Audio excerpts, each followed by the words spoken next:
আসসালামু আলাইকুম। দেশ বিদেশ টিভি থেকে হুসেন বলছি। আমার চ্যানেলে সবাইকে স্বাগত।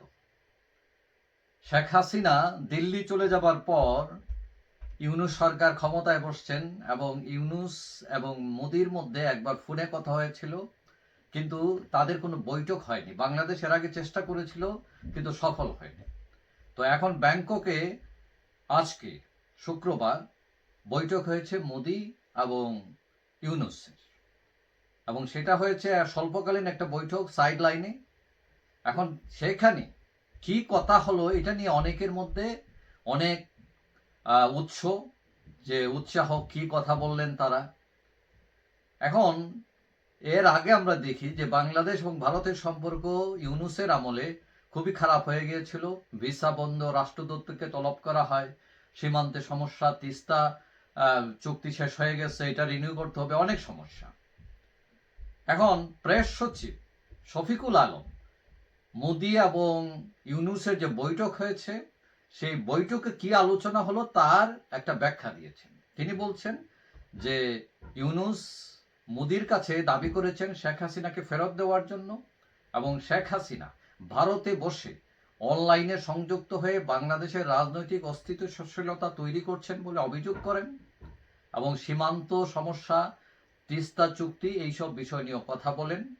এবং ডক্টর ইউনূসের প্রেস সচিব শফিকুল আলম দাবি করেছেন যে এই দুই নেতার বৈঠক সফল হয়েছে। এখন ইউনূস সাহেব কি বললেন এগুলো তিনি বলেছেন প্রেস সচিব, যে হাসিনাকে ফেরত, অনলাইনে সংযুক্ত হয়ে অস্থিতিশীলতা তৈরি, সীমান্তে সমস্যা, তিস্তা। কিন্তু সরকারের ভাষ্য অনুযায়ী মোদি কি বলেছেন এটা নিয়ে কোনো কথা নেই। মোদি কি তাদের কোনো আশ্বাস দিয়েছেন যে শেখ হাসিনাকে ফেরত দিবেন, তিস্তার পানি চুক্তিকে নবায়ন করবেন, সীমান্তের সমস্যা সমাধান করবেন, শেখ হাসিনার মুখ বন্ধ করে দিবেন? কোনো কিছু বলছেন? কিন্তু এক পক্ষর কথা বলছেন, আরেক পক্ষর কথা কিন্তু বলেন নাই।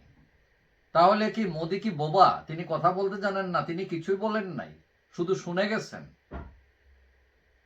নাকি অন্য কিছু বলছেন?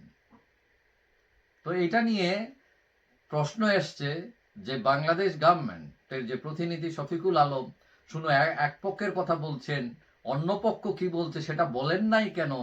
এখানে কি কোনো নেগেটিভ কথা আছে কিনা, নাকি তাদেরকে নাকচ করে দিচ্ছেন যে হাসিনাকে ফেরত দেওয়া যাবে না? উল্টা হয়তো দাবি করতে পারেন যে তোমরা এই যে সংখ্যালঘু নির্যাতন, জঙ্গিবাদ, এইসব নিয়েও। তো এখন এইসব কি কথা হলো কিছুই বললেন না, খালি বললেন ইউনূস সাহেব এই বলছেন, প্রত্যুত্তরে কি হলো? তো এইটা মানুষের মধ্যে একটা প্রশ্ন প্রশ্ন দেখা দিয়েছে যে শফিকুল আলম অর্ধেক বললেন অর্ধেক বলেন না, ব্যাপারটা কি? মানে মোদি কিছুই বলেন নাই, তাহলে এটার অর্থ এই দাঁড়ায়।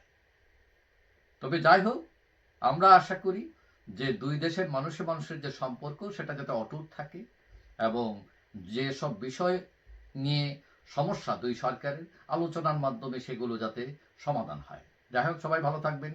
আশা করি দেখা হবে অন্য কোনো ভিডিওতে ইনশাআল্লাহ। আল্লাহ হাফিজ।